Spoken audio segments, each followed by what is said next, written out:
on Twitter, I had a request, please say something nice about millennials. And my response was, in the 1970s, they didn't exist. I think that millennials can be educated, but it's an uphill battle. I think that millennials have grown up in a system that tells them that they are each, again, individual precious snowflakes with unearned superiority and self-esteem, and it's very hard to take that away from people, because if that's all that you base your virtue on, how you feel about yourself as a person, that's hard. That's hard.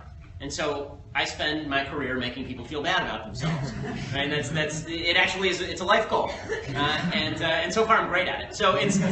But the reason for that is because I believe in earned self-esteem. Do something good for other people. Help out your community. Produce products and services that other people want to trade you for. Now you have earned that self-esteem. I think that the millennials are going to try and craft a world where they don't. This is why they buy into Bernie Sanders, because Bernie Sanders says stupid things. I mean, he's just, I don't even know, does he know what century he's in? He says stupid things. Like yesterday, he tweets it. He creates a fantasy world for himself fueled by unicorn crap. And yesterday, for all of his tweets looked something like the tweet he had yesterday, which was, the banks should not look for profit. The banks should provide loans at very low rates. Right? That should be their goal. And so the entire millennial generation is buying into this because, yeah, wouldn't that be awesome if the banks were just giving away free loans? No, you idiots. They were called subprime loans and they crashed the economy.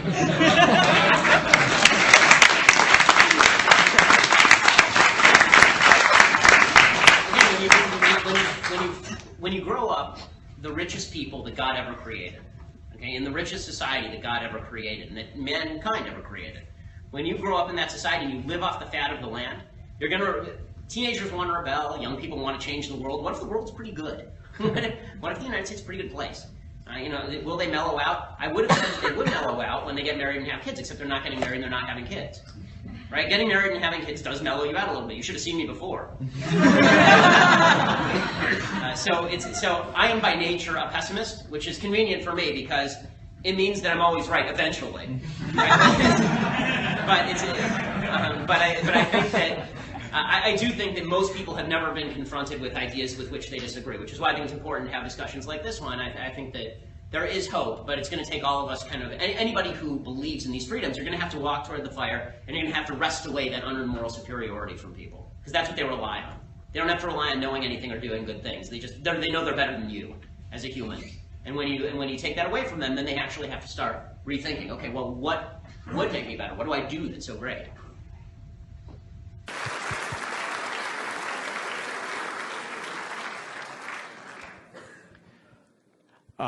One of the things that you mentioned in your speech was that sooner or later they're going to have to come out of college and live with the reality of life and making a living and doing these types of things. There's enough kids in the millennial that have now come out of the colleges. How are they faring? What are they doing? I mean, they're faring poorly. They're shocked. I mean, they're kids who are now suing their colleges. This is an actual lawsuit. Suing their colleges because they're saying, I was promised a job, I was promised an income after I come out of here. Right? The Occupy Wall Street movement was all disenchanted college kids who got out after that lesbian dance theory major and thought they were going to make six figures somewhere. And it turns out nobody pays to watch people theorize about lesbian dance. So, they end up, going and living in tents in Central Park and pooping on themselves. Life is a rough teacher. What the left has tried to do is extend kind of the period of adolescence indefinitely, right? So now you're 26 and you're on your parents' health care. Okay, by age 26, I'd been married for a couple of years, and I was 2 years away from having a kid, and I already had 2 degrees and 4 published books. And by the way, that's actually, I'm not even a success story if you go back 50 years, right? 50 years by the age of 26. You were supposed to be fully ensconced in your job. You're supposed to have like 3 kids by that point. What we've done is prolonged adolescence indefinitely. And so what Obama's goal is, what the left's goal is, what Bernie Sanders, Hillary, they have the same goal. And the same goal is to extend college out.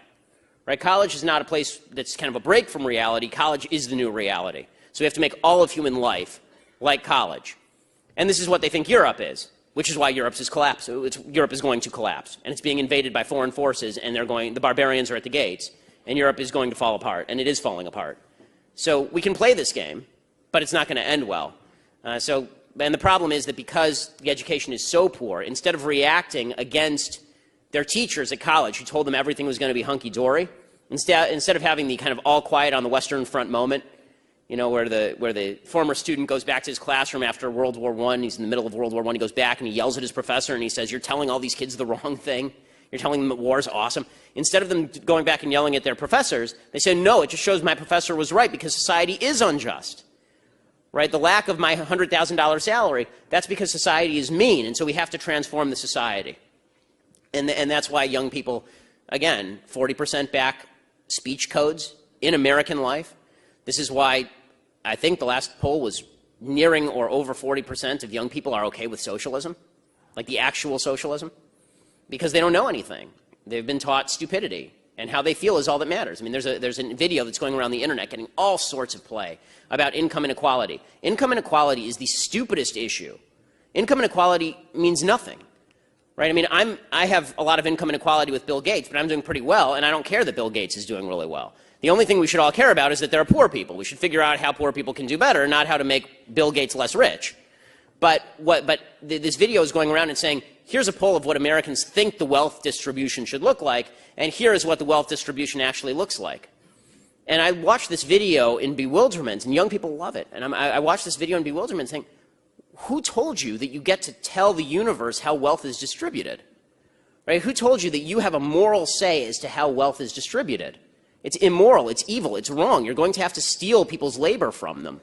But people are not told this, and so they think that their own subjective vision of what reality should look like should govern what reality actually looks like, and it's only later, after 80 years of communist failure, that they realize, oh, and hundreds of millions of people dead, that they realize, oh, that was a bad idea. For like 10 years, and then they go right back to it.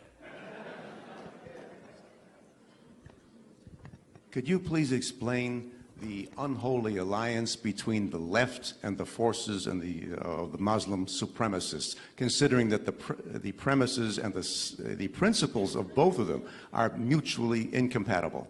Okay, so they're not mutually incompatible to point A, they are to point B. What I mean is that it's a timeline. The left wants to tear down Western civilization because it thinks it's unequal. The radical Muslims want to tear down Western civilization because they think it's evil. So to the point of tearing down Western civilization, they're pretty much on the same page. It's where they go from there that's a problem, right? One side wants to build a caliphate and the other side wants to build a communist utopia.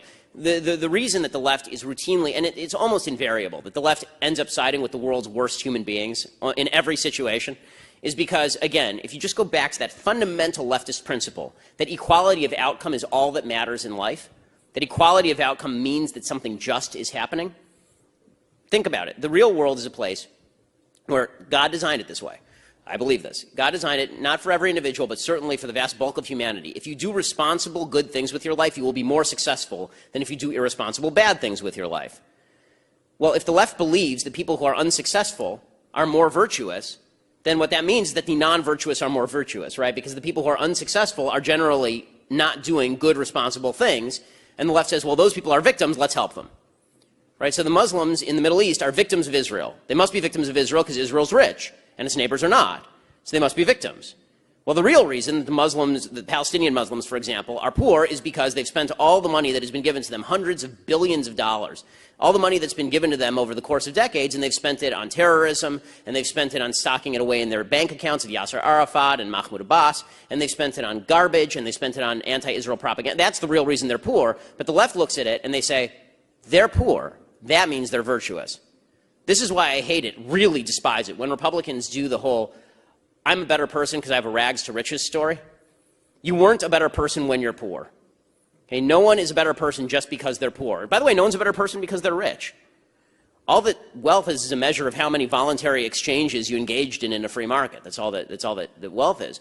But the idea for the left is that all inequality is evil. Therefore, the people who are unequal at the top are evil and the people at the bottom are virtuous. Which is why you'll hear people on the left say things like they like small business, but they hate people who are big business, like the Walmart family, right? The Walton family. They're terrible. Well, were they terrible when they were just a family living in the middle of nowhere? When exactly did they transition over into evil? Right? When they became successful enough, because their success meant, by necessity, according to the leftist worldview, they were depriving others of their fair share. And Bernie Sanders said this right after winning New Hampshire the other night. And this is Bernie Sanders' entire thing. He says the principle of America is the principle of fairness, which makes me want to vomit and never stop vomiting. The principle of America is not fairness of outcome. And he was talking about fairness of outcome. He said, oh, it's unfair that 1% of the population lives with more wealth than 90% of the rest of the population. And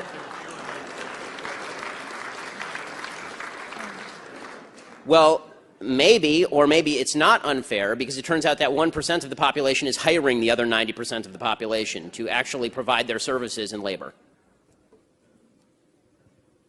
We have time for one more question. Hi, Mr. Shapiro. I'm a community college teacher, and so I pay union dues to the CTA and the NEA, and as you can imagine, I'm not real happy about that. Don't let them get a hold of this tape. I'm going to blur out his face. And no, I'm worried. Do you have any hope? I believe the Supreme Court recently heard oral arguments, Friedrichs versus CTA. Any hope that that might come out? Yeah, I mean, there is hope that that might come out the right way. It really depends on, you know, whether Justice Kennedy had a solid bowel movement in the morning. I mean, basically, I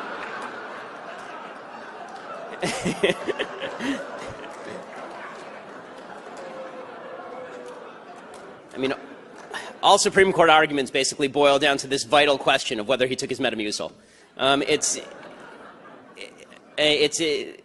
Justice Kennedy theoretically has an overriding philosophy of what he thinks of as individual liberty. So anything that allows you to do more stuff on your own is something we should allow. So he was in favor of gay marriage because it allows gay people to get married. He's in favor.